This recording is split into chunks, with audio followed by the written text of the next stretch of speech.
All right, what's your name? My name is Fernando Robles. Where'd you grow up, Fernando? I grew up in Baker City from the time I was 9 years old. I was born in Jalisco or La Primavera, Jalisco, Mexico. I was there until I was about 8 or 9 years old, and then we moved here to Northeast Oregon. So how was it growing up down there in Mexico? Uh, from what I remember, it was different. Er, I mean, it's way different. I grew up with a lot of family. My most of my family's down there, and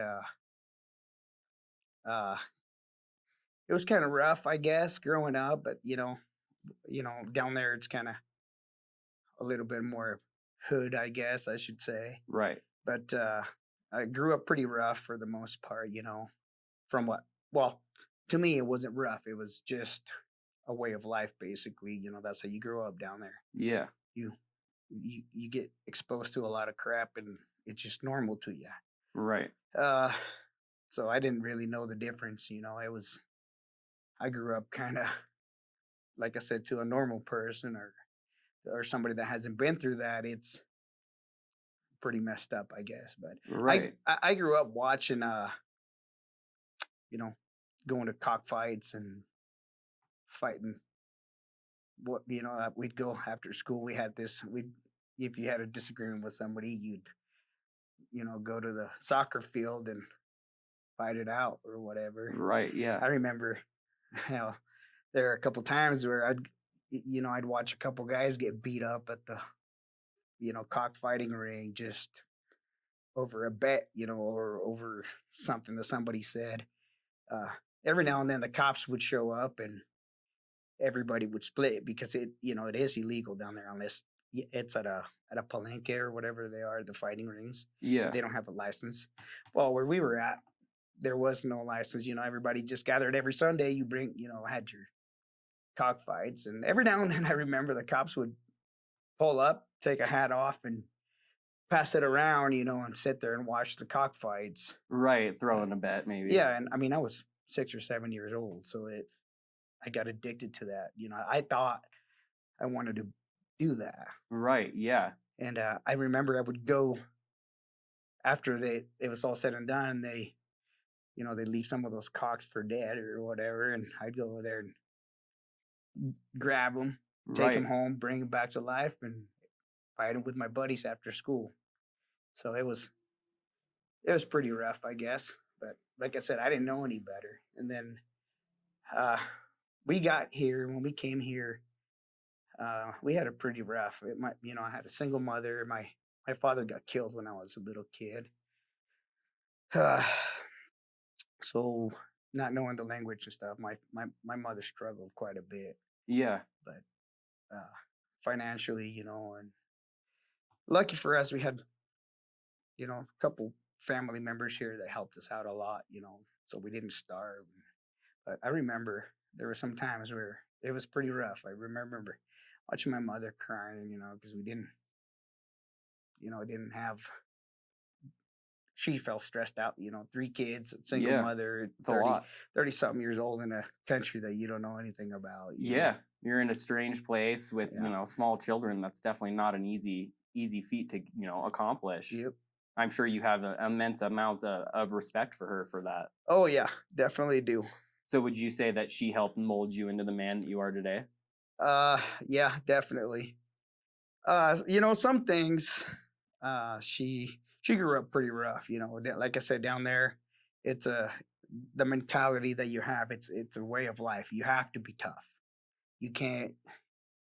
It's not like nowadays. You cry or whatever. You get help. Down there, I remember a lot of times there is no room for crying or no room for weakness. You have to be tough. You have to move on. You have to be able to push through those obstacles you have. Right. So Yeah. she's been kind of tough on us, at times, but I believe that a lot of it's really good. I mean, because of her, I am who I am today. I worked my butt off, and I owe that to her. I've been working since I was 14 years old. I mean, I've been buying my own clothes, my own, pretty much my own way of life throughout. Shit, like I said, since I can remember.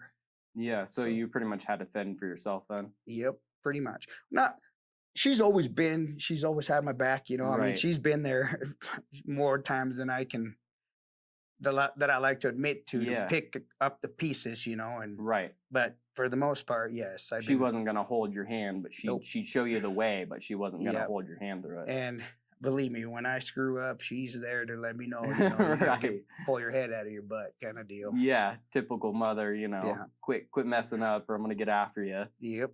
So at what age did you say you guys moved to Baker?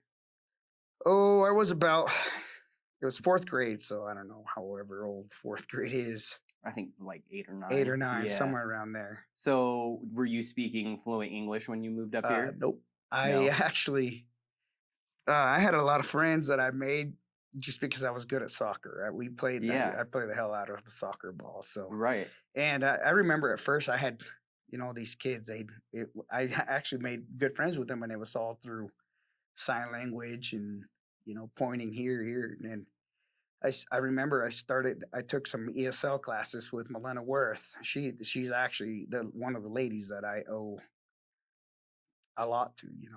A lot of where I am today. Also, I've had a lot of people help me out, throughout my life. A lot of good people. So I've been I've been blessed to know a lot. Like I said, a lot of good people that help me, get through the language barrier, and it's crazy. Like to even think, back now, I'm like, wow, I showed up as a little kid with not even knowing Yeah. what the Nothing. heck, Yeah. nothing, and now I can speak your language. Right. Yeah. No, And absolutely. Spanish, and I can speak 2 languages. I can read it, write it. So, Right. So I'm sure coming from living down there in Mexico to coming to Baker City, I'm sure the people were different, the lifestyle was different, the type of area you were in, maybe it wasn't as mountainous where you were at. How was that, adjusting to how Baker County was compared to there? boy, it was way different. I remember we got here during the winter time, Oh man, yeah. and I was actually going to the Haynes School that when I first got here, and coming from down there, there's no snow. It's hot 24/7. I mean, there was times where you'd pick up a rock, and almost every rock you picked up, there was a scorpion this big, Yeah. underneath it. Toads. I mean, it was so coming here to the snow, it was like it was a dream to me. Yeah. Different world. Way different world, and then the food, I remember down there, people grew up pretty poor. You can't afford a lot. I mean, you can afford to survive basically. And I remember the first time we went to McDonald's, my little brother was like, there, hamburger, like, Yeah. whoa, holy crap, Right. that's the only crap that we ever dreamed about, Yeah. That was really. like a So luxury for it you was, guys. yeah, it was, it Yeah. really was, it was, wow, this So is awesome. the area you grew up in Mexico was pretty poverty stricken then, would you say? Uh, yes, sir. Well, yeah, yes and no. I guess it depends. I mean, just like anywhere else, you have your wealthy people, and you have your medium Yeah. class, and you have your dirt poor people. Right. I mean, there was times where we struggled. Like I said, my mother was a single mother, Yeah. and it was for her. It was pretty tough, and and that's why she said, "Screw it," packed up and came here. Right. So I know you're currently nowadays you're involved in rodeo, bronc riding, bull riding. Did you do growing up in Mexico, did you do any of that down there or Oh yeah, I was and that's just it. I've always been about animals. I love horses. I love cattle. I didn't have much to do with cattle down there, but actually, that was one of the things that I used to do on the weekends. So where I'm from, it's called a Primavera, and there's a river, kind of like the Powder River, but it's it comes from a volcano. There's a volcano there, and uh, it's hot water. The whole river's hot water. So it's like a geothermal?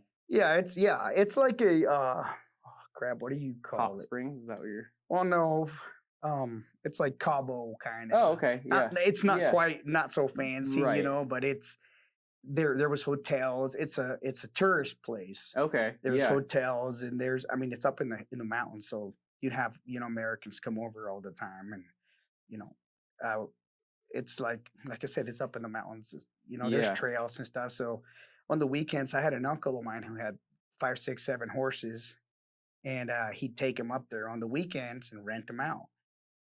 Well, not everybody knows how to ride a horse. Right. So I would, on the weekends, he'd give me 20, 30 pesos or whatever, and as a kid that grew up with nothing, I was there. Yeah.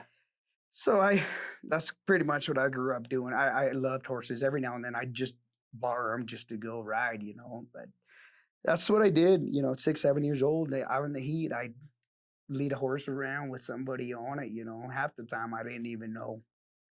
We couldn't speak to each other. Yeah. Sometimes there was actually some American people that knew fluent Spanish, and I'd sit there and talk to them. And I'm sure a lot of them felt sorry for me, like, look at this poor little kid, out Yeah. here. And they'd give me extra money. So to me, by the time uh, the nighttime came around, we were headed back with the horses, and I had a pocket full of, every now and then I had $2, $3 in my pocket. And I was like, Right. wow, like Yeah, this you were is having a good day after yeah. that. So I couldn't wait for the weekends to freaking show up so I could go up there and Right. make some money. So you didn't do any bronc or bull riding or anything No, I down didn't. there? I didn't actually get into any of that. I until later on in life. Yeah. I've always trained colts because I've worked for I've worked at a ranch since I could. So I was 15, 16 years old. I've always ranched. I started irrigating and stuff, but I would look at the cowboys and go, man, I don't want to freaking irrigate out here, get eaten by mosquitoes. I want to sit on a horse like that guy. So uh, I got married at about 20 years old, 2021.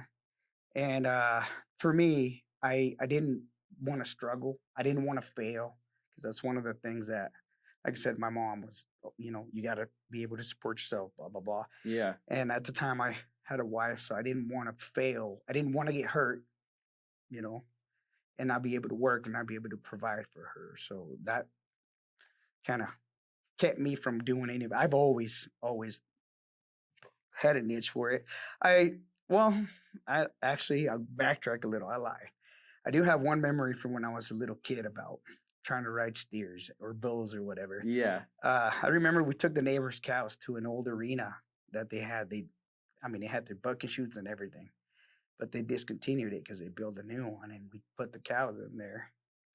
And the only problem is down there, you ride with meat hooks on your feet. You're pretty much once you're on, you're latched on. Yeah. And I remember I was just a little kid. I got bucked off, and that sucker, I got hung up, and that sucker drugged me all over the arena. And I mean, stomped on me. It was bad, and that cured me from wanting to ride bulls. Right. Yeah. So But you kind of shelved that one for a while. yeah, so but yeah, I didn't actually get into bronc riding until I got divorced, and then after that, I was like, it's on. I'm getting on. I knew a couple people that were into it, and I finally just asked. One time, I asked Brandon Clark. I said, "Hey, what can I do to get on a bronc?" And he goes, "Well, just come over and show up, Yeah. basically." And I did. My first bronc I rode was here in Baker when they used to have the ranch broncs. Uh, there at the in front of the park there. And I remember I got on that horse, not knowing what the heck. Justin Quinn, I think he's a two-time world champion, helped me saddle up and basically told me, said what I got to do to ride this thing. And he says, "Well, I'll help you measure your rein and just hang on." And I remember I got on that thing, and when they opened that gate, it happened so fast, man. I didn't even know what the hell. All I knew was like, whoa, like Comes at you I was quick. like, whoa, what the heck, Yeah. But almost stayed on it. I stayed on it for 5, 6 seconds, I think. And after my boot flew off when You know, I came Right. off. I'm notorious. All my buddies will tell you I'm notorious for losing a boot up in the air Right. or Doing whatever. a little yard sale Oh action. yeah, I've had a horse take both my shoes off. You know, Oh, whatever. yeah. I'm like, whoa, okay. So, like, would you say after that ride, were you just fully addicted? You were in it? Yep, 100% addicted. It's just like any other addiction, man. If it gets in your blood and it gets in your head, and then it's just it took me. R It's an addiction, man. I haven't been able to stop. I've been trying to, and I have not been able to stop. I've been hurt. I had broken ribs, fingers, toes, whatever. Yeah. So You tell know. us a little bit about your current injury. So I got about a month ago, month and a half. I was getting on a bronc. This was supposed to be my last season. Like, I've been saying this for a couple of years now. This is my last year. This is my last year. This year was actually going to be my last year. I planned it all out. You know, I was going to rodeo all season hard, get as many broncs under my belt as I could, and then quit. Well, on my first bronc at the cattle barons, I had this little black, not little, this black horse. And I don't know if it's because I got too cocky or too confident because, well, anyway, we'll go back to that. Yeah, I got on this horse and I thought I in my head I was going to win this rodeo, which is that's the mentality that most of us go. You know, you can't go in there with fear. It's it's not going to work out good for you if you do.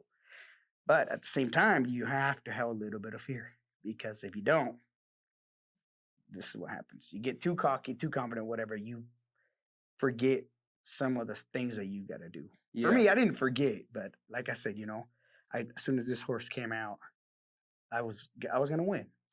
Every time I've ever rode, if I'm riding, I'm there to win. Which I'm sure anybody else that rides broncs, bulls, whatever, competes in any sport, really. You're there to win. Horse came out, and I made the mistake of. It's not a mistake. I felt good, and I stabbed this horse.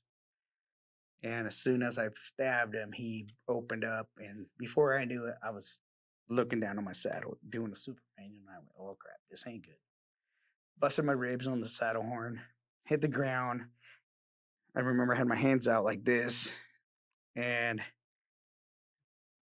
it was just a reaction. You know, it's when you're going head first, your first thoughts throw your hands out. Yeah. I got up out of the, I got up, walked out, and I went to go pick up my saddle. That was my first bronc. I was supposed to ride two broncs, one Friday night, one Saturday night. And I went to pick up my saddle, and I told my traveling partner, I said, Sabian, I think my freaking hand is broke. And he was, oh, we always give each other crap. It's like, oh, you'll be all right. Drink a couple whiskeys, whatever, take a couple of Tylenol. Yeah. Don't be a puss, pretty much. Right. Whatever. I didn't think anything of it. I was like, you're right. We went back to the hotel room and I couldn't even pick up my saddle. Went back to the hotel room. And the next couldn't sleep, man. I was in so much pain. I was like, oh my God, I kept waking up and going, Sabian, I think I have to go to the hospital. My hand is Yeah. it doesn't feel like any other time. Oh, whatever. My hip, I'm like, we're getting too old for this crap. So anyway, he rolls back and, rolls over, goes back to bed, 2, 3, 4 times. I was like, Sabian, like, we got to go. And he's all quit being a sissy, which, I don't blame him. I do the same crap. And that's what you do, man. You push through the pain. We love it so much and it happens so much that what's another broken finger or broken hand or whatever. Anyway, that was that. Went to breakfast and hand still hurting. I'm popping Tylenol like no other. Go back Saturday to get on my bronc. I was actually went back, dealt with it all night, all day. And when it came down to it, me saddling up, I couldn't even pick up my saddle. And that's when I went, you know what? I'd be stupid to get on this horse. Yeah. I can't even pick up my saddle to saddle up. How am I going to ride this thing?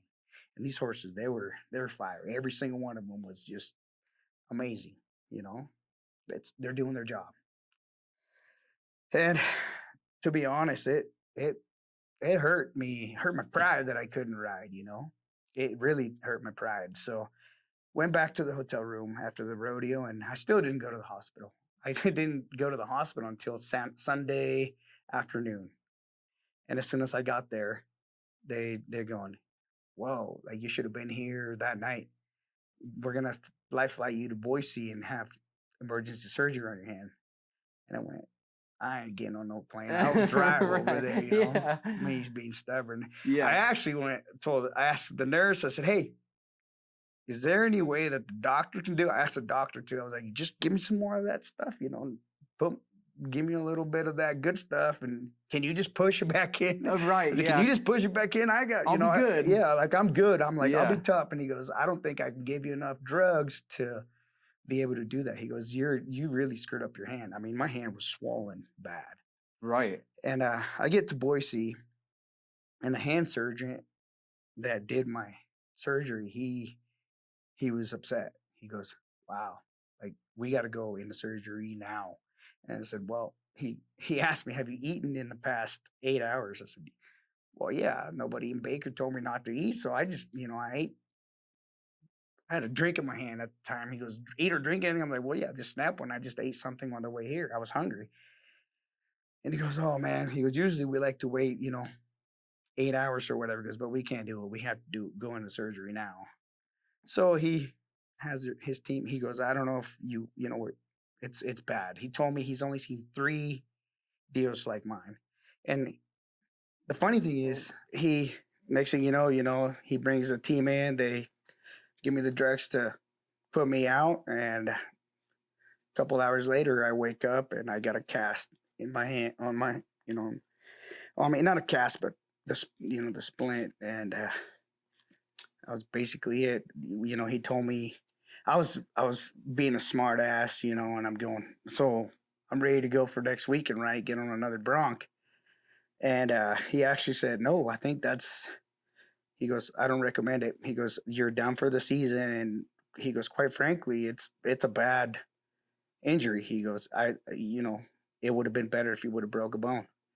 And when he told me that, man, I got this feeling in my freaking chest, just my chest tightened up, and I think I even teared up a little bit. It was bad. It was almost like I couldn't believe it. It messed me up because Did it mess you up in the sense because you knew it was going to affect your writing career for a while? oh yeah. I mean, like I said, I had planned it. I planned it all winter. I had it said I was gonna. I've been trying to quit riding ranch broncs for 2 or 3 years. It was actually one of the jokes. "Oh, here comes," they call me grandpa. I'm 36 years old. "Oh, here comes grandpa." Grandpa this, grandpa that. I tell them, "This is my last rodeo, my last horse." And they, "Yeah, right. You've been saying this for years." And We'll see you next rodeo. yeah, pretty much. Right. So this year, like I said, I plan on rodeo and toughen out rodeo, get on as many broncs as I could, and quit on a good note. And it's been tough. I thought I was a lot tougher. I'm cowboy tough. That's what you tell yourself. I'm when you rodeo, man, you're, like I said, a hurt here and there, pop a couple Tylenols, you know, wrap it up and get back on. So would And you say this is the worst injury you've sustained in your whole writing career? yes, I've had broken ribs. I've been knocked out. You know, could barely walk sometimes. Couldn't even sleep. I was in so much pain, and it never stopped me. And this, I can say, it has stopped me. I have to go get therapy on my hand. I can move my fingers now, but I couldn't move my fingers at all, and I can't I have no strength in my hand. I can't even close, the door to my pickup. I can't lift anything. It's bad. I got pins in my wrist, and let me tell you, man, you don't realize how much you miss being healthy until you're not healthy. Right. No, that's definitely something we take for granted on a daily Yeah. basis is, our health. Because I mean, especially doing something extreme like you're doing, it could be taken away in a matter of a second. Yeah. The problem is I don't just ride Bronx on the weekends.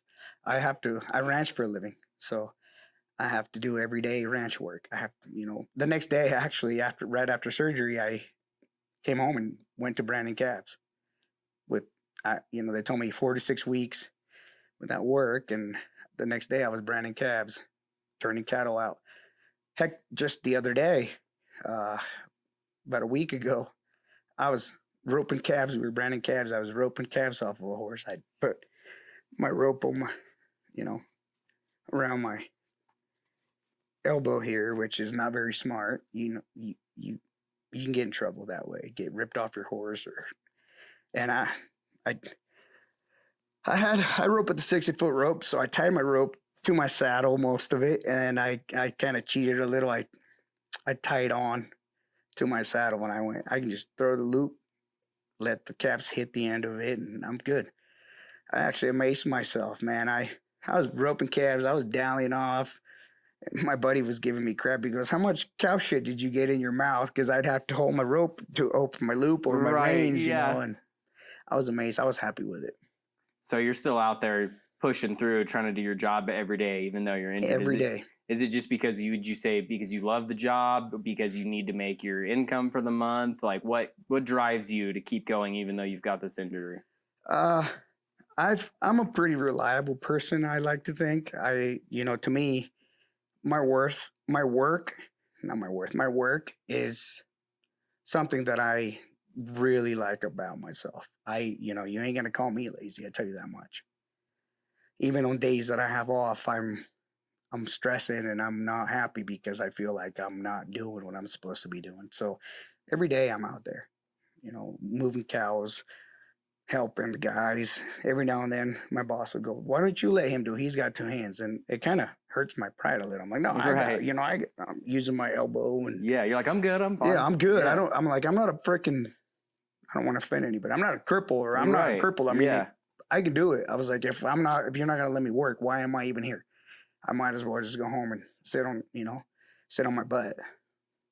So do you think that you continuing to work your ranch job is going to affect the healing of your hand? Do you think it's Uh, making an impact on the healing? yeah, I'm pretty sure it is. Yeah.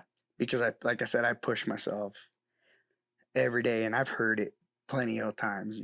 Just doing every day stuff. It pisses me off more than anything that I can't do it. So I make myself do it, and by the time I go home, sometimes I can't even sleep because I'm in so much pain from it. Yeah. Overworking it. Well, and I imagine you guys are probably in a pretty busy season on the ranch right now. Oh right? yeah. I mean, ranching. When isn't it? When isn't it? Yeah. We go from branding, turning cattle out to putting up the hay. We put up our own hay, and we're not the biggest operation in Baker City, but we got plenty of work to do for everybody. I mean, when we're there, we're not sitting around. You're doing something. Right. So one thing I asked Patrick on my last interview about was the impact that the wolf population here locally has had on ranches, farmers, just pretty much anybody in agriculture or cattle industry. Have you personally seen the effects of the wolf population on the cattle industry? Oh yeah, I'm sure everybody in Baker County or any of these areas where there's wolves, they've dealt with some. I don't know if it was last year or the year before. Every year we have cattle get killed by wolves. I mean, there's no avoiding it. They're there and they're there to stay. And it makes it bad. We've had them put them through a fence. They're way up on some of our range ground, miles and miles away from the road, 2 or 3 fences in between the road and where we have them, and we've had them all run down to the highway. Just they drive them out of there. So is there like anything that you guys are allowed to do to protect your cattle that the state allows? Because I know the state likes to get really involved in how you guys manage the wolf populations. Now I think now you can actually, if they're in your herd and they're they're going to create problems, I think you can actually legally shoot them. Don't quote me on that, but I think you can. I mean, you can't just go on a drive around like you do coyotes and start shooting, you know. Right, But picking them off. if they're there, I think at first it was you have to use non-lethal force, which What does I that mean, mean? Like, basically you got to run them out right, honking your yeah, horn or whatever. yeah, There is not a single rancher that I know. You know, our lives depend on it, yeah, on ranching. The cattle are our priority. So, you know, if you see even then I'm pretty sure there were some that were like, to hell with this. You're not going to sit there and watch a wolf kill a baby calf in front of you and say, well, that's okay, you know. I mean, I understand the wolf's got to eat too and everything else, but I mean, come on, people. This is our freaking it's cattle country. yeah. Sheep, you know, you name it. Well, that's one thing that people don't understand too when it comes to wolves is they don't always attack an animal because they're hungry. They will thrill kill, and that's Yep. all one thing a lot of people in more urban areas that don't live the lifestyle out here like we do. They don't understand that, you Yeah. know. They see a wolf as an innocent animal that, you know, would never hurt anything unless it was hungry. And I know you personally know that's definitely not Definitely always the not. case. Well, actually, last year, about oh 200 yards from my house. This is in Keating Valley. From my house, there was an elk, a baby elk that they ran the herd down and an elk there. They ate his whole back end and left the rest of it there. I mean, this is, you know, in their front yard. And I'm pretty sure about 2 3 years ago, we had a neighbor just up in Medical Springs. He had his cow dog, his I don't know if it was a pet or a work dog, whatever, border collie. It got killed by wolves in his front yard. I mean, he's got little kids that play out there. You know, Right. that's some people don't realize that could have been one of his kids. You Absolutely. know, I mean, you're not gonna sit back and say that's okay because you know they put him here. Whatever. It's in my opinion, and I'm sure everybody else that deals with wolves agrees that they're not good for this area, you know? Right. Yeah, no, and that's the other thing people don't understand is the wolves around here are not native to this area. And Hmm. that's one thing, you know, other states like Colorado, you're seeing them introduce wolves to their, you know, to their areas, and just seeing what's happening here is kind of frightening to think that they would want that same thing in their own Yeah. state. I mean, every time you look on Facebook or Elkhorn Media group or whatever, it's always on the pages, you know, wolf deprivation here, wolf deprivation there, this pack that, and it's always not good. I mean, Right. dead cattle, dead sheep. You know, we've been lucky it hasn't been a kid, like I said, you know. Yeah. So between like the wolf attacks and, you know, other things that'll affect a ranch, like let's say the wildland fires, what do you think has the biggest impact year after year on a ranch in regards to how much cattle you guys are producing? Like, what's the most impactful thing on your guys' industry that you guys are working on to eliminate? Well, I wouldn't say about eliminating, but in my opinion, the biggest challenge to raise beef around this area lately is the drought. You don't have rain, you don't have snow up in the mountains. You know, we depend on these reservoirs, Phillips Reservoir, Bomb Creek, Thief Valley. If there's no snow, there's no rain. You got no irrigation. You have no pasture, you know, no hay for the winter, and you have no grass. You don't have rain out in the range. You ain't gonna have grass. This year's it's as bad as I've ever seen it. You know, Really? the cheatgrass is already, you know, it's already turning. I mean, grass is this tall and it's dead already. It's completely different than other years, even last year. And the funny thing is, I'm seeing uh like creeks and stuff running that I've never seen run this time of year. And I'm like, how is that possible? You know, Yeah. how is there water running down this creek when it's always dry and there's no rain, there's no grass?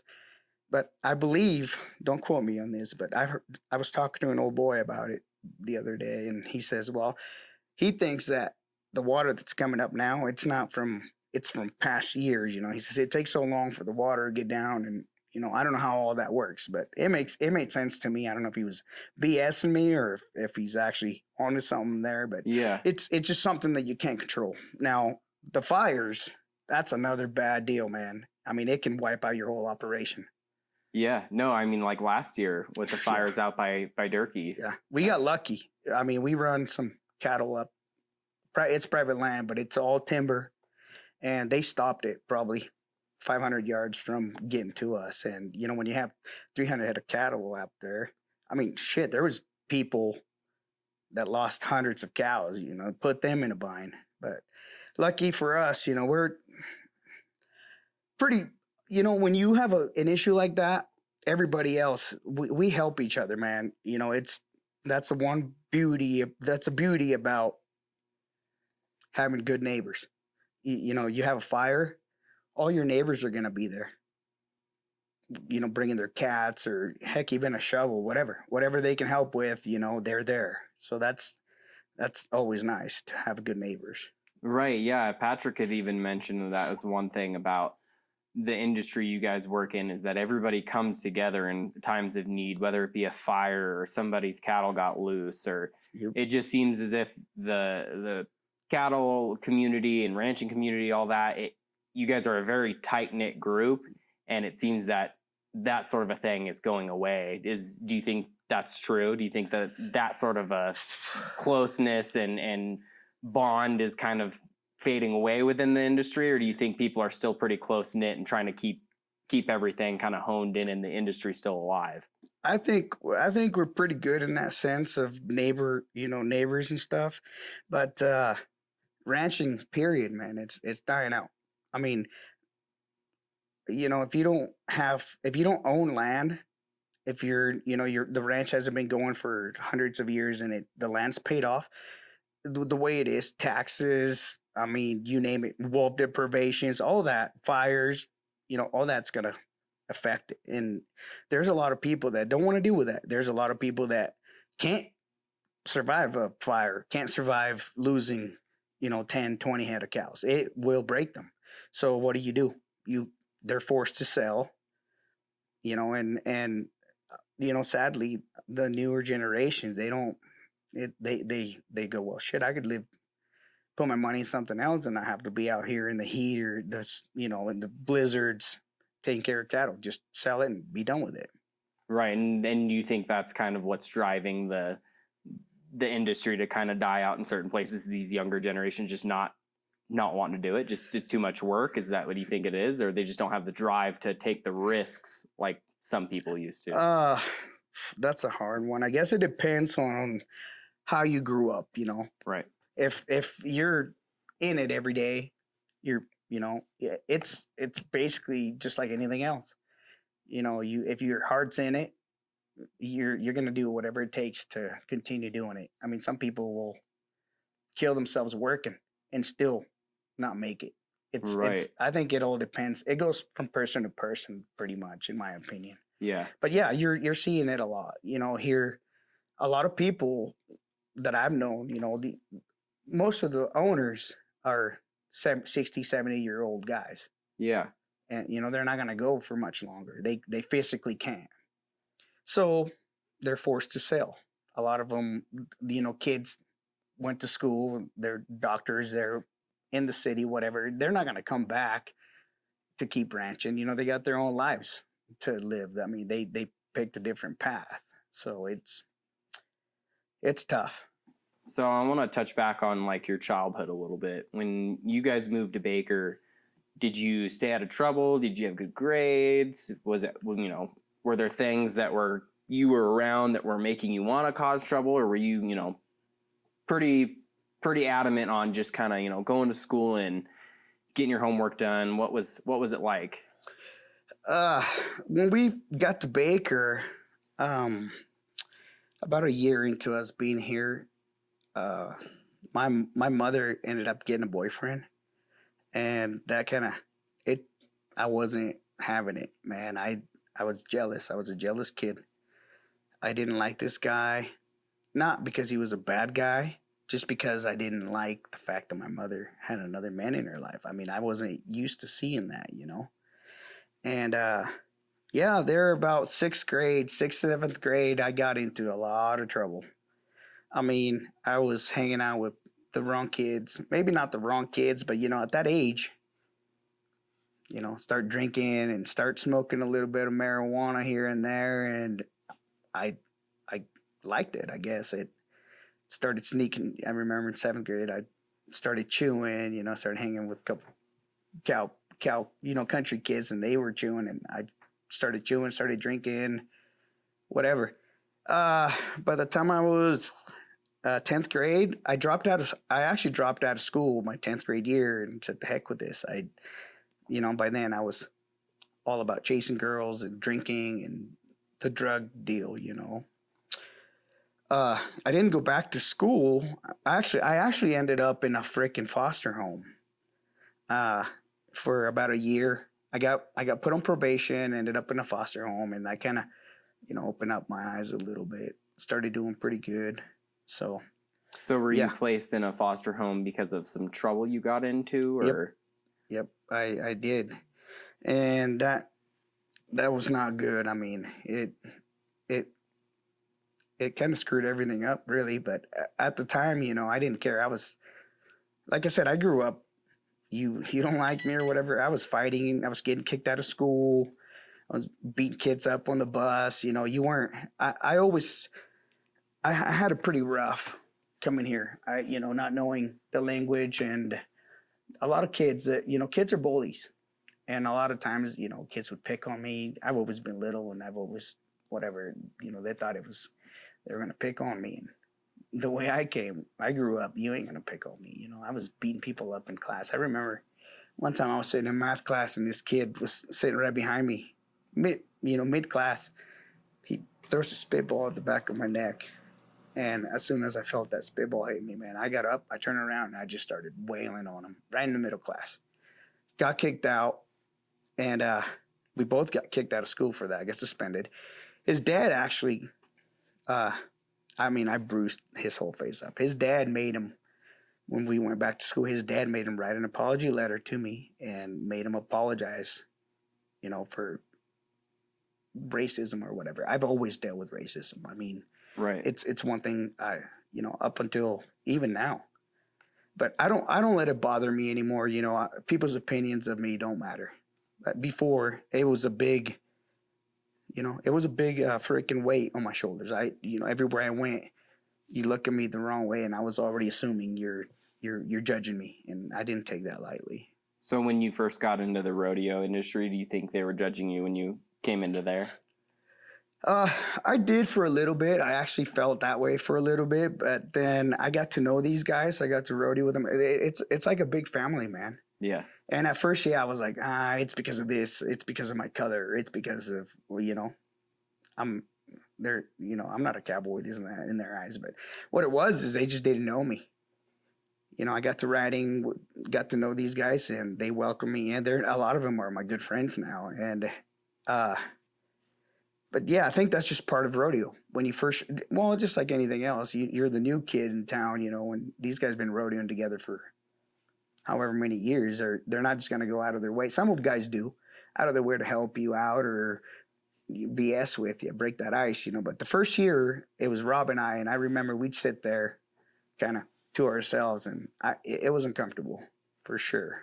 So would you say, because I know that being in the rodeo industry and in writing, that there's some serious potential to make some money and get some local recognition. Do you think that some of the earnings and some of the recognition you get from, winning at a certain rodeo can kind of get you into some trouble, put you into some situations where you might, party a little too hard or be around the wrong group? Because I could see the superstar lifestyle after you win a rodeo and you get your belt. It's party time.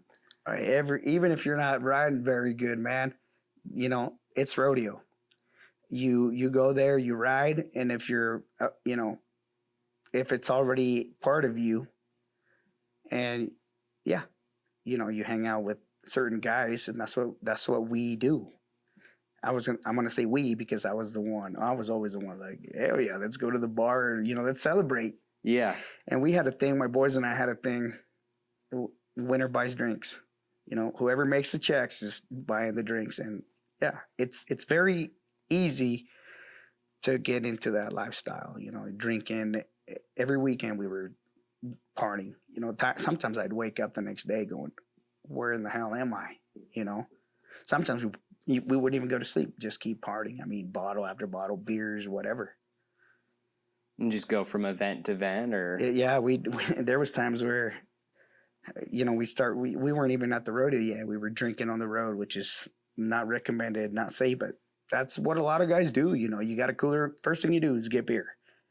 And there was 2, 3, 4 of us driving together from rodeo to rodeo just to save on gas or because we're buddies, whatever. And we were all drinking.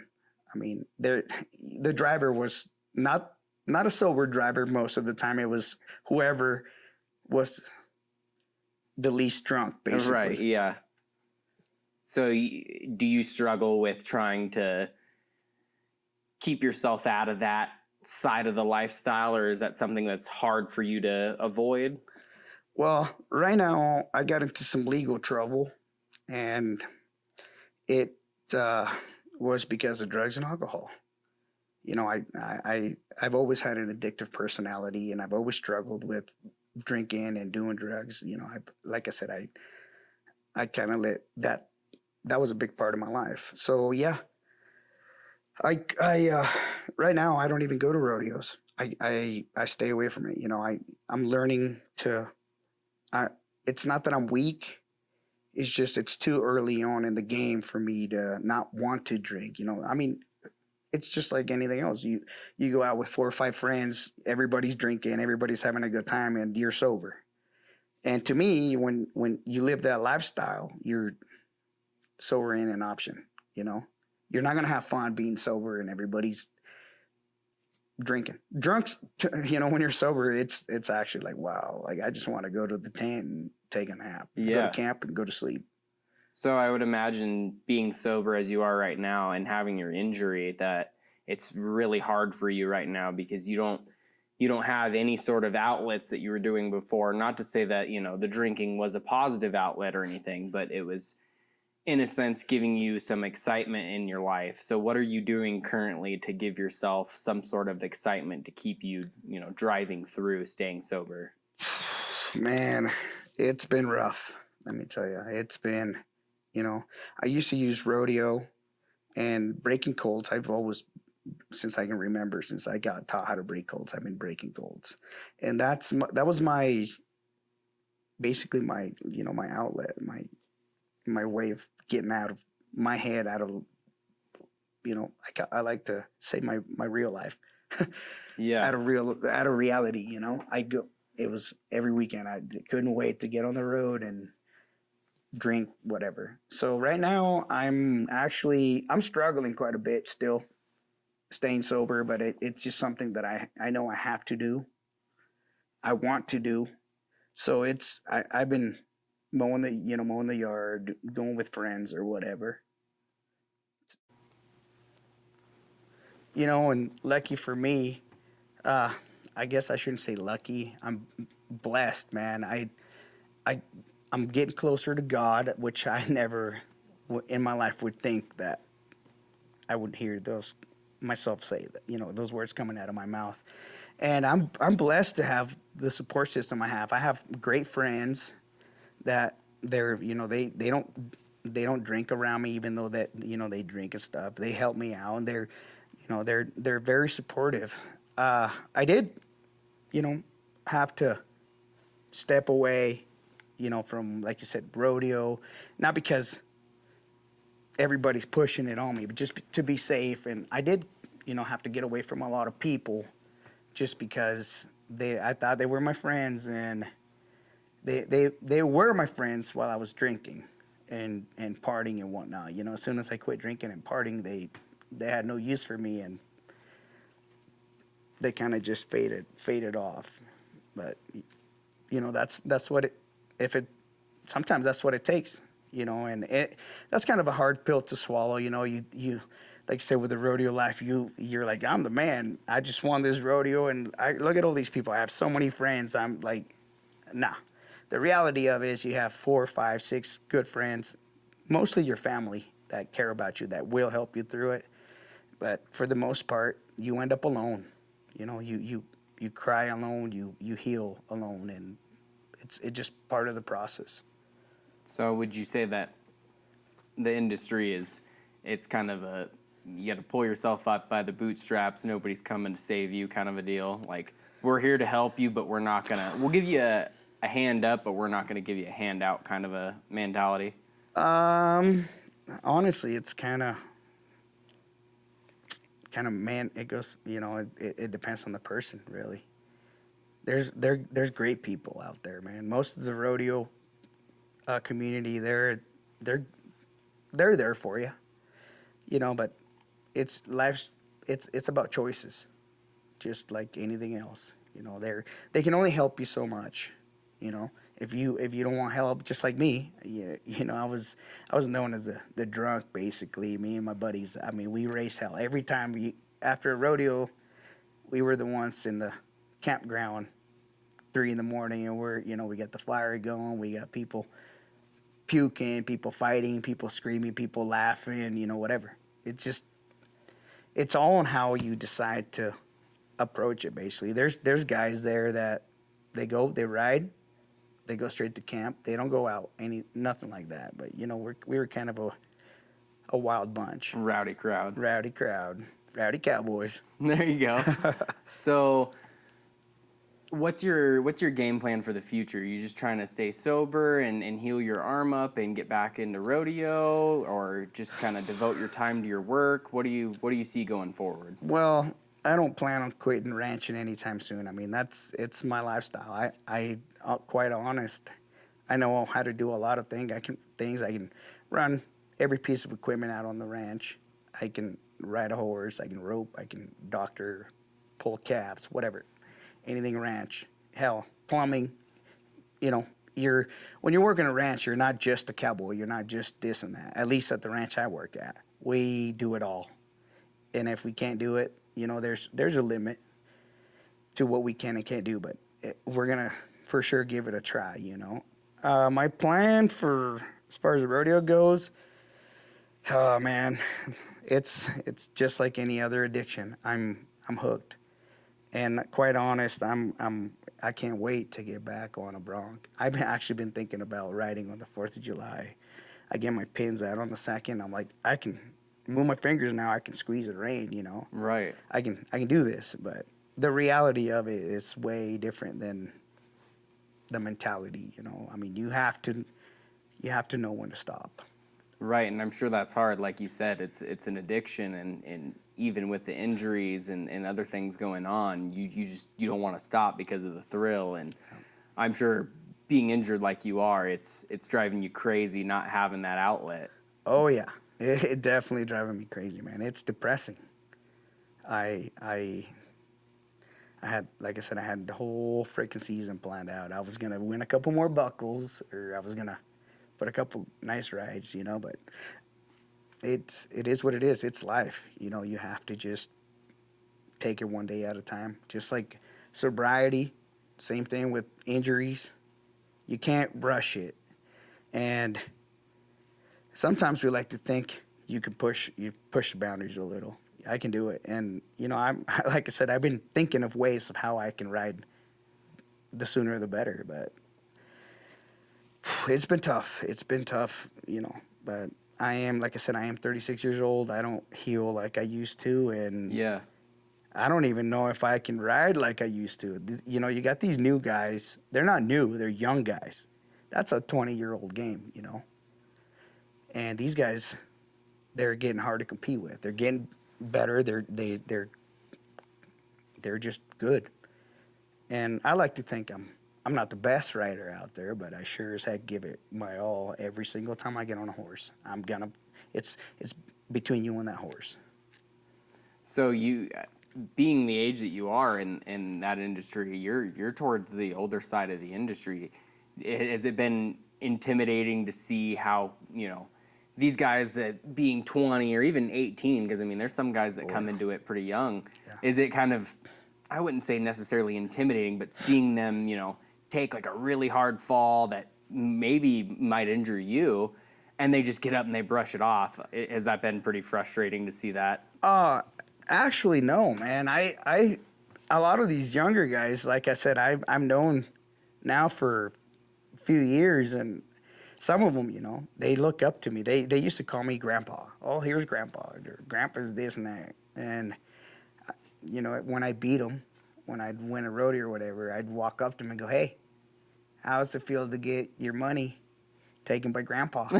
Right. Yeah. I'm not a jealous person when it comes down to that. I love the sport of rodeo, and I love to see these kids. Like, I'm living through them basically now, because some of them I helped saddle up, or I still do. I mean, when I'm behind the chutes waiting for my horse to come in so I can saddle up, you can see me, I'm from chute to chute trying to see what I can help with.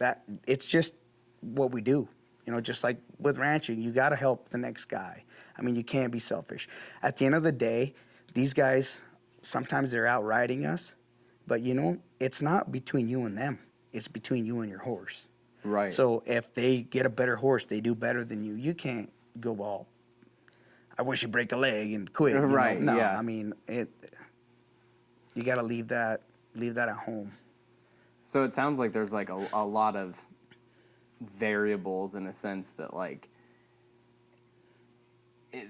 there's some stuff that you can't necessarily control that can determine the outcome of your ride. So what all things that are out of your control count towards your score in the ride?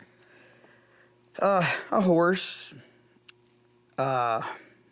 equipment malfunction. You could lose a stirrup, your back cinch breaks, whatever, or your horse comes out, just runs, whatever. All that, they're not going to give you another horse just because your horse didn't buck or didn't buck that hard. I mean, it's you're flipping a coin in the air basically. You're hoping to get a good horse, and you're hoping to be good enough to make a good ride. It's 50-50. 50 points for the horse, 50 points for the ride on how they score, or for the rider on how they score you. You got a crappy horse, it don't matter if you are the best rider out there. You're not going to beat the guy that's got a good horse and that did okay. So it's kind of a luck of a draw. It is. It really is, And as a rider, you want the rankest horse. And sometimes you don't. Sometimes you go, this, when a horse is too much for you. And for instance, with my hand. These were all colts, and these horses came in, and I knew, I've been on enough horses now. The calm horse at the chute, most of the time, I mean, you see some of these horses, they're sitting there shaking and sweating. I mean, they're dripping sweat. Yeah. And you're like, wow, and trying to kill themselves in the chute, and they psych you out. You're right. Like, oh, this horse is wild. Well, by the time they let him out the gate, he's already spent all his energy in the chute. It's the calm horses, for me, that I've noticed, and maybe I'm crazy. People are, oh, hell, he doesn't know what he's talking about. But for me, it's the calm horses that'll let you saddle up and everything else. And as soon as they open the door, they know their job. And some of them do a good job. This horse that I got hurt by, I went up. He was calm, and I went, oh, man, he's confident. Just like you, just like the riders. When you first start, I remember me, my first couple of horses, I was freaking sweating and shaking, and my heart was pounding, and I remember a couple of the guys going, relax, just breathe. Right. Relax. And now I've been on enough horses where I don't get nervous anymore. I get that adrenaline rush, which, I mean, you're always going to get. For me, it's when they're bringing the horses in that I'm going, oh, crap. It's real. It's real. Here, it's happening. They're kicking at the gates. They're rearing up, whatever. But as soon as I throw my saddle on and I cinch that horse up, tighten up my cinch, whatever, it all goes away. And when I'm sitting on this horse, it's still in the back of your head. What if, this horse could freaking kill me or hurt me bad? But at the same time, it's like, okay, it's go time. You know what you got to do. You play, you can kind of, you play the ride in your head before it even happens.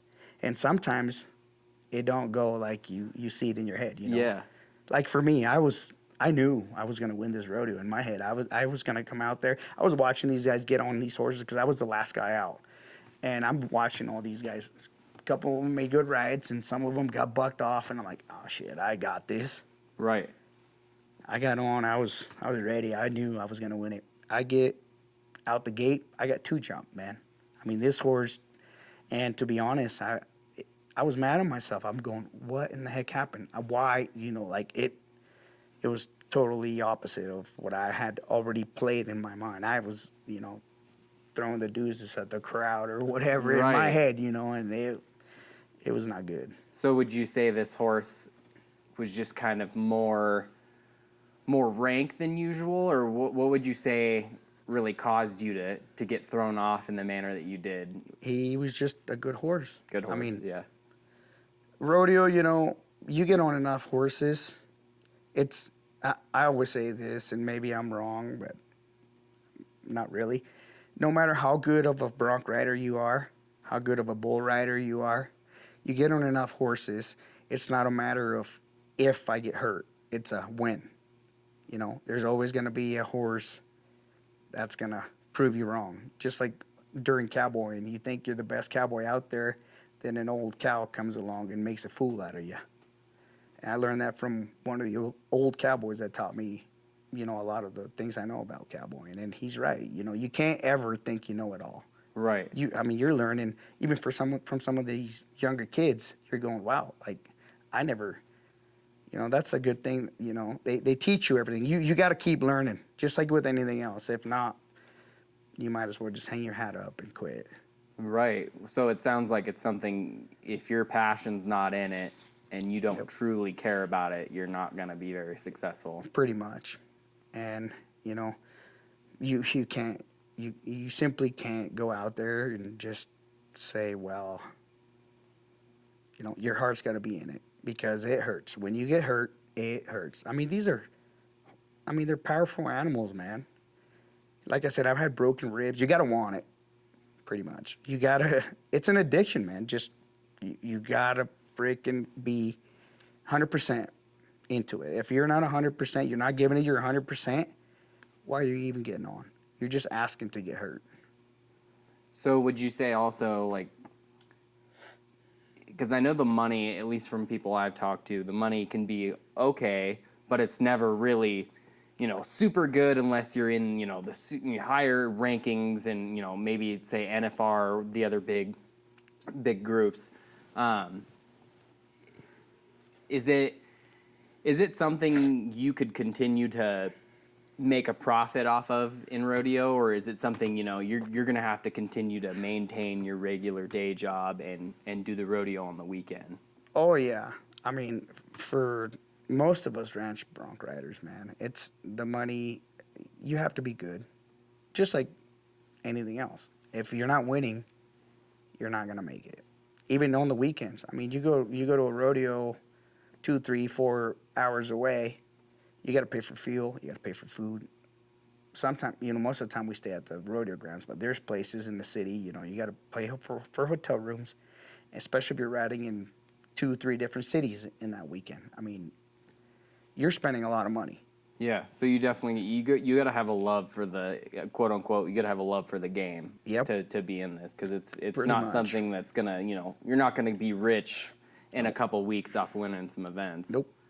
Basically, the way I did it, I used to win quite a bit when I was in, you know, going at it pretty hard on the weekends. I had to maintain my job. I mean, you have to work. I'm a ranch hand, man. I don't make that much money. And the money that I did win at rodeos, even you know, winning 2 rodeos in one weekend, whatever, all that money went towards going to the next rodeo. I mean, you're not, if you're doing it for a career, like I said, you have to be in the big leagues and you have to be good. I mean, even if you're in the big leagues, if you're getting bucked off everywhere you go, you still got to pay for travel expenses and everything else. Medical, maybe. Medical. Yeah. I mean, I'm up to 20-something thousand already just for my wrist, and it's only been a month and a half. Right. So you definitely, I mean, there's You're really gambling, almost so with your livelihood because I Yep. mean, say you go out there and you break your back and you can't work for 6 months. I Yep. mean, that's gonna put you in a position to possibly become homeless. So Yep.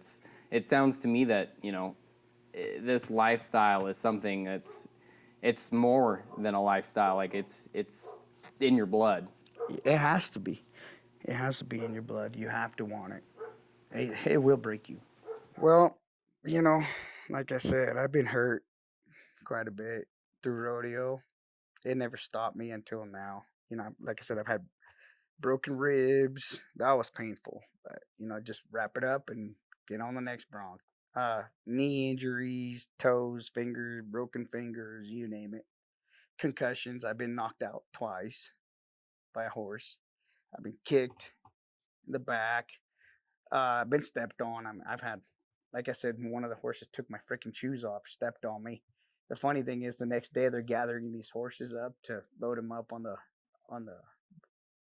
uh, on the bus, and they're out there gathering these horses. And I walk up to the fence to watch, and this horse makes a loop, runs up to me, and stands there and looks at me.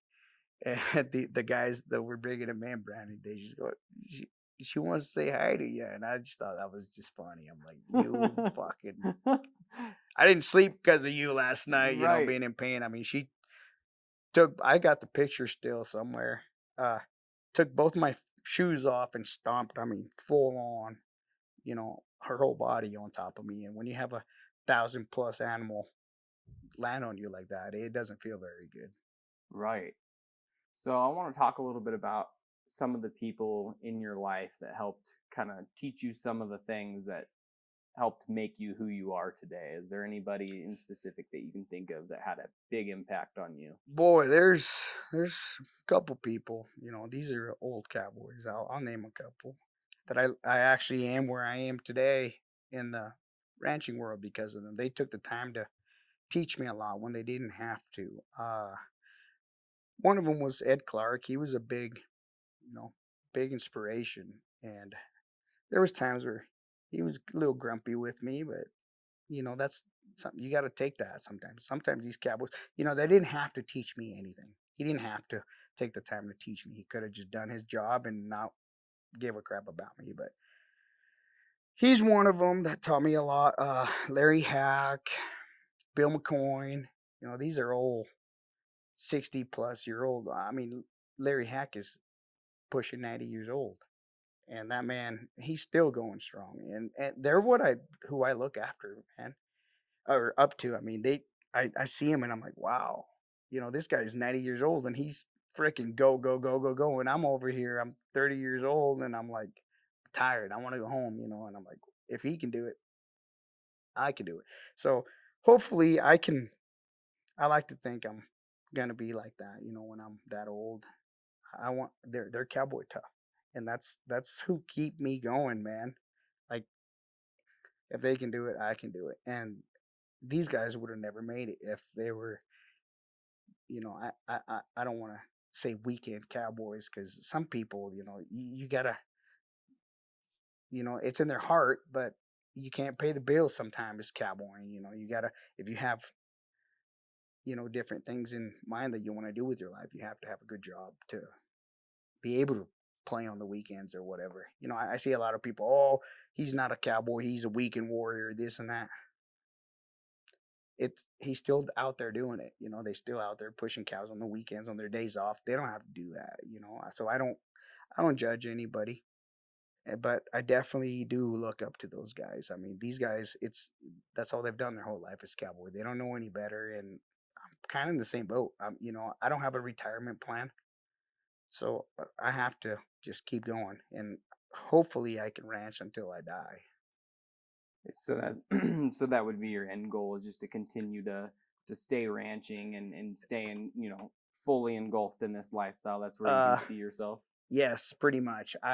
My end goal is to be able to own my own cattle and own, heck, even 40, 50 acres of land.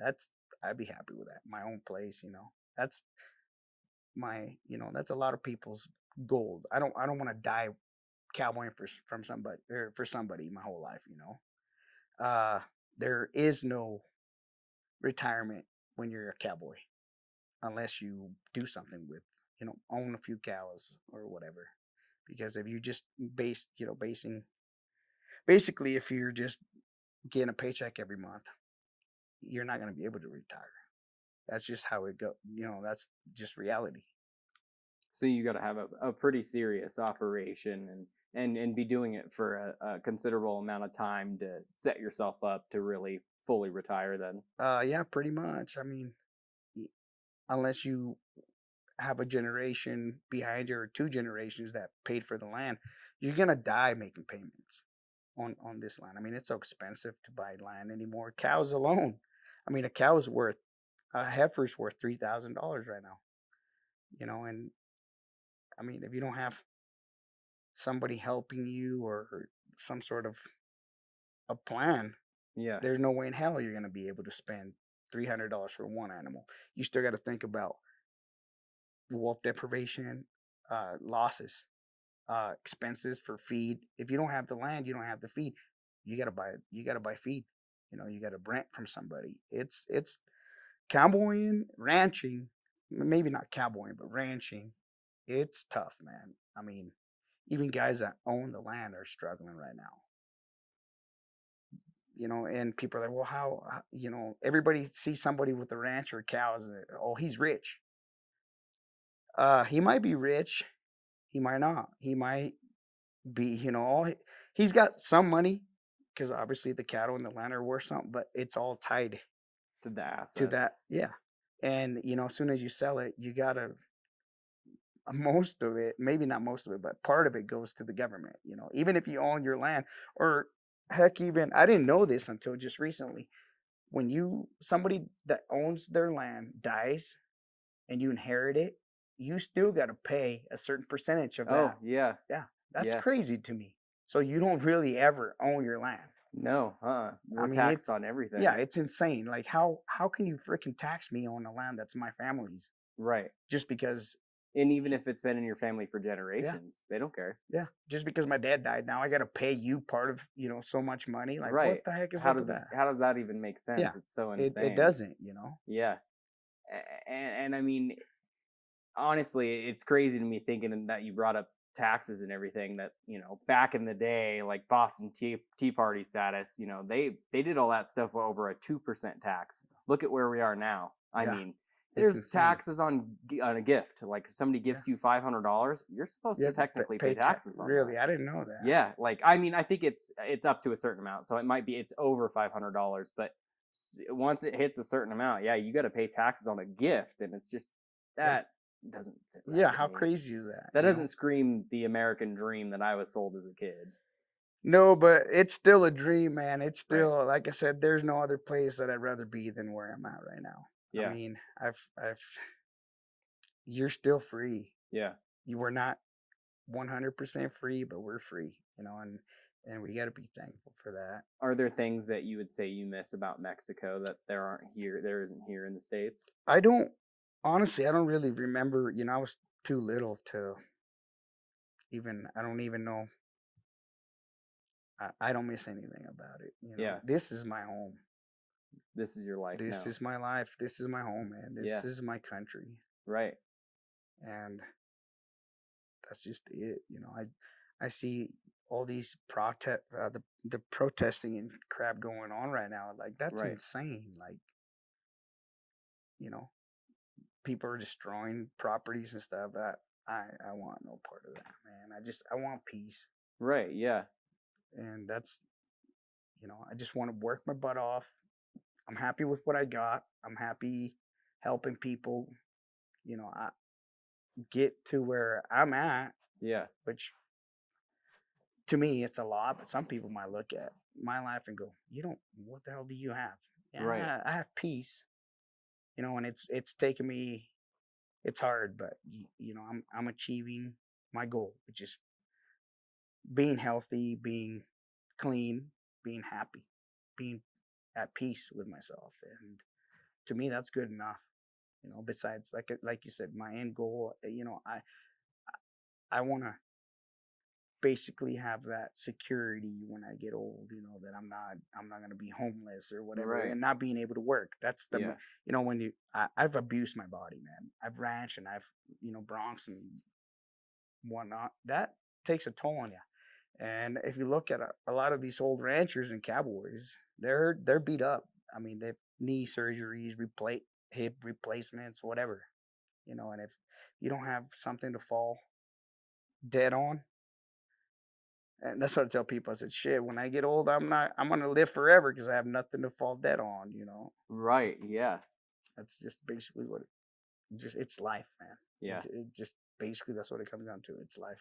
Just got to keep pushing, Yeah, there's no forward. room to stop. I mean, there's no choice. And Nope. and sadly, I mean, with the current state of how things are in our country, I mean, a lot of us nowadays, I mean, people around your age, my age, just simply won't retire. I Nope. mean, no matter what industry you're in. And Nope. it's kind of frightening to think that you're going to see, and I mean, you still see in your industry just because there's some real tough, hard knuckle guys that are, like you were saying, 80, 90 years old, still out there, bucking hay or doing whatever. It, the whole age groups around your age, my age, are going to be doing that, and not by, not for the fact that they love what they do, but No because choice. we don't have a choice. That's where I'm at right now. Yeah. I mean, I don't have a retirement planned right now. I Right. mean, and it's something to think about. Being injured like this, I mean, a lot of people, oh, just a hand, quit being a sissy. Yeah, but if it wasn't for my boss being understanding, I didn't do it at work. I'm half. I can't do half the things that I usually normally do. I still try, but if it wasn't for him giving me a chance and understanding, I would be jobless right now and shit, possibly homeless. You know, I mean, it's just gotta keep going. Right. Yeah, I have no choice. So, do you think if you were to just, not to say you'd ever give up or anything, do you think, in the sense of Baker, with the services we have here, do you think out of any place that you could ever kind of, come up hard on money, or, you're just down on your luck, do you think Baker, out of all places around the US, is one place that, you get down on your luck, you're in a bad spot? I mean, we don't have a lot of resources in this area. Do you think it's very manageable to even, work your way out of being homeless here locally? Man, honestly, I can't answer that. I've never even thought about it.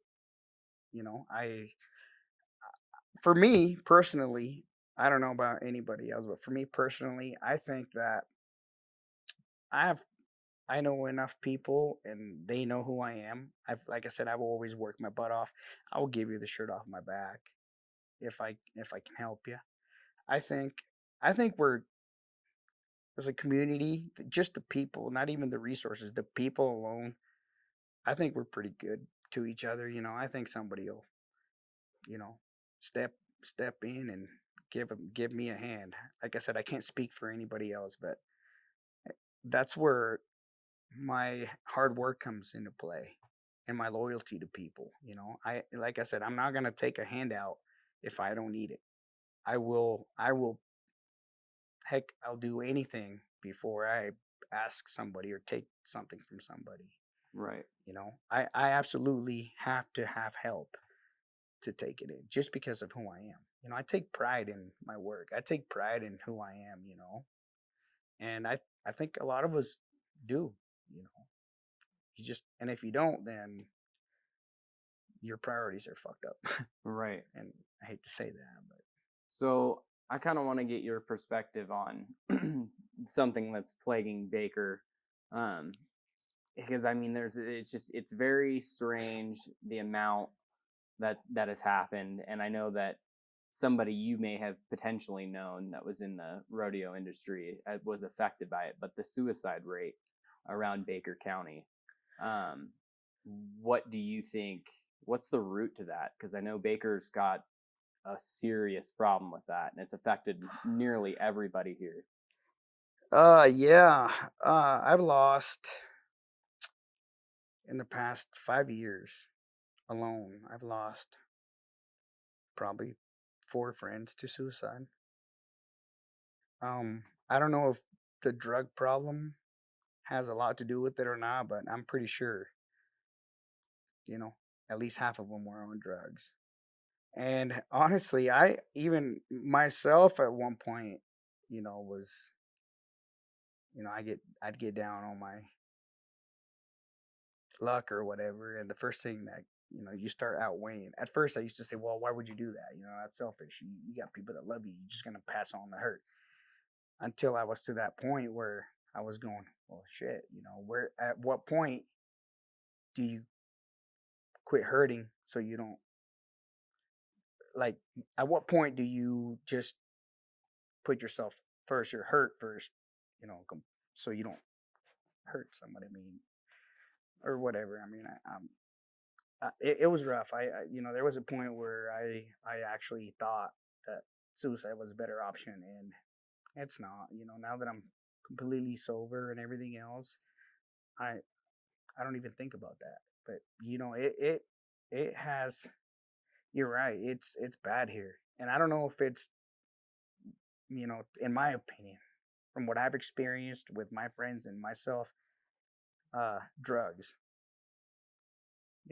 It when you're on drugs, man, and you're going through hard stuff, it's really easy to just say screw it.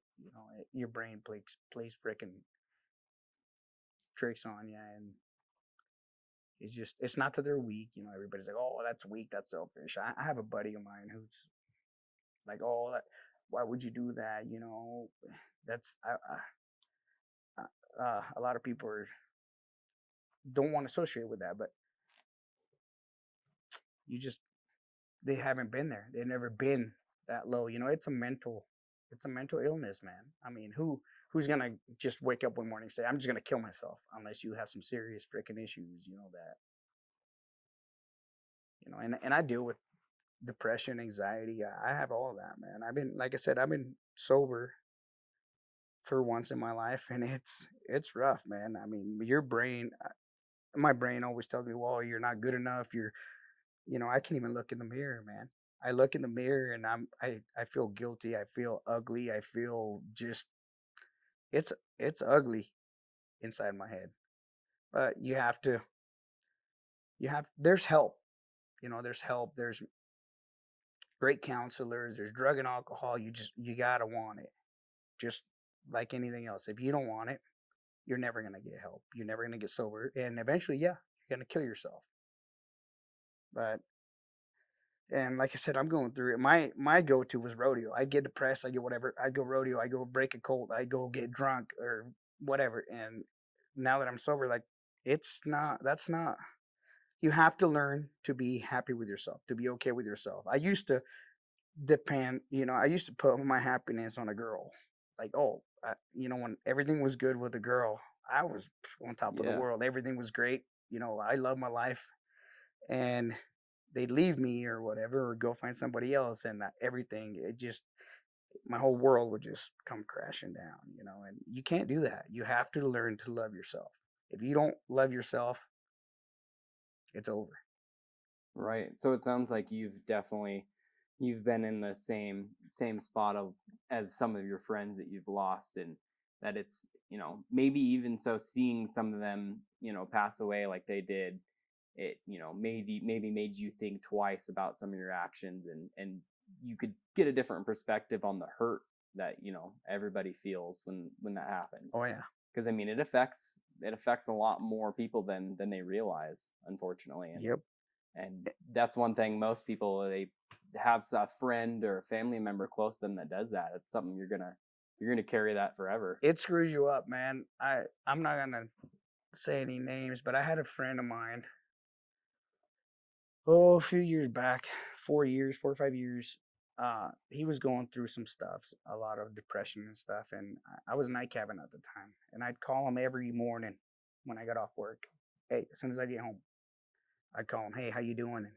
And help him through those thoughts. And one day, I remember it was just a nasty blizzard out there. I was in the mud. I mean, I was problem after problem after problem. I was solving with the cabs, and I remember that morning I was actually supposed to go get him that day to come live with me so I could try to help him. And that I remember that morning I was just super tired, and I'd been talking for a couple weeks. I was like, I'm tired. I'm gonna take a little nap, couple hour nap. I'm gonna go get him today anyway, so I'll just call him when I wake up. And I woke up to somebody calling me and asking me if I knew what had happened with him, and I said no. I was just gonna call him. I'm gonna go get him here in a couple hours. And they told me, well, he committed suicide this morning. And man, I tell you what, it plays in my head all the time. What if I would have, I feel guilty almost. And I've had help. I've actually had to go get help to help me get out of that guilt, because I blame myself, even though I couldn't help him. It was all in his head, his problems. I feel guilty. What if I would have called him that morning and I would have talked him out of it? What if I would have just gone there to get him? It's rough. Well, now that's some of the hurt that I talk about. It's you're left thinking, what could have I done to, maybe make them rethink it and take that step back that could save them. And it's definitely something you'll play over and over and over. No matter what you do, you're like, there's got to be something I could do, but there's not. I mean, once they've got that in their head and it's plaguing them, there's sometimes there's nothing you can do to shake it. Well, there was times where I'd call him and he would be crying. I mean, I'm just gonna freaking kill myself. I hate myself. I'm done. And I'd talk to him for an hour and a half sometimes. And by the time we were done, all right, I love you, man. I thank you. You helped me out. Like I'm good. He was good. And I would have never thought, I thought I had gotten him through that. I thought but it, waking up to that call, it was freaking, it broke me.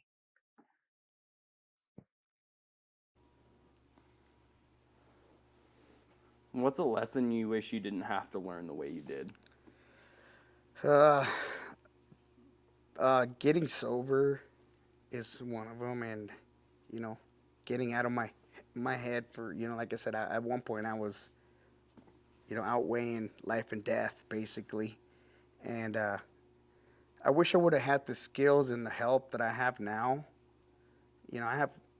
I'm going to counseling, I'm going to drug and alcohol classes, domestic violence classes. I'm starting to write in a journal, bro. Like, what the heck? But it actually helps a lot. Like, I wish it wouldn't have came down to this for me to get to where I'm at. But sometimes you have to go through hard crap like that to open up your eyes and see the bigger picture.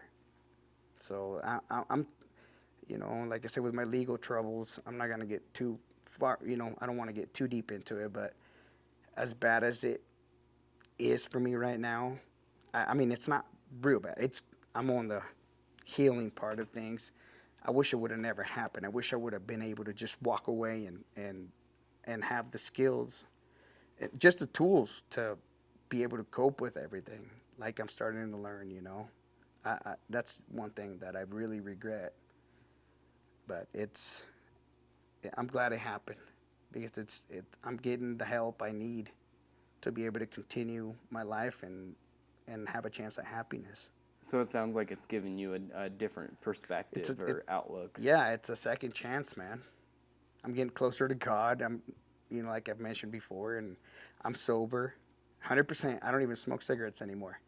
I use the Zen pouches right now for the cravings, but I haven't even smoked a cigarette in 3 weeks. Don't smoke, don't drink, don't smoke pot, don't do meth. I'm completely 100% clean. And that's something that I'm very proud of, that I would have never been able to do otherwise. It sounds like, to be starting your next journey in this life, you've set yourself up in a position to really make some, good leaps and bounds, being sober-minded and, pushing out any sort of drama or anything that you had in your life that was weighing you down. It sounds like you're kind of, you're turning a new leaf and you're ready for a new and exciting chapter moving forward. Yes, sir. I'm ready. 100%.